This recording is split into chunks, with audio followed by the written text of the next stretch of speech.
Ciao Luigi! Ciao Federica, come stai? Sapevo di trovarti qui alla Viennese Brace Cantina. D'altronde si sa che è il tuo ristorante preferito in assoluto. Non solo ristorante, ma anche ottimi vini. E infatti volevo chiederti se ti eri iscritto al corso organizzato da AIS Delegazione di Padova, che si terrà proprio qui alla Viennese. Ma di cosa si tratta, Federica? Spiegami. Il corso si chiama Piccoli Sorsi e sono 3 lezioni di avvicinamento al mondo del vino. Ma pensi che potrebbe essere utile anche a me? Sì, so che sei ormai esperto di vino, ma è sempre bello parlarne e incontrare altre persone che condividano la stessa passione. Cosa dici? Ci ritroviamo qui allora per il corso? Anche voi, cosa aspettate di iscrivervi? Mancano ancora pochi posti.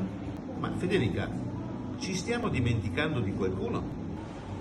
Ehi ragazzi, anche voi qui per il corso è tutto pronto, mi raccomando, vi aspetto. Ciao ciao!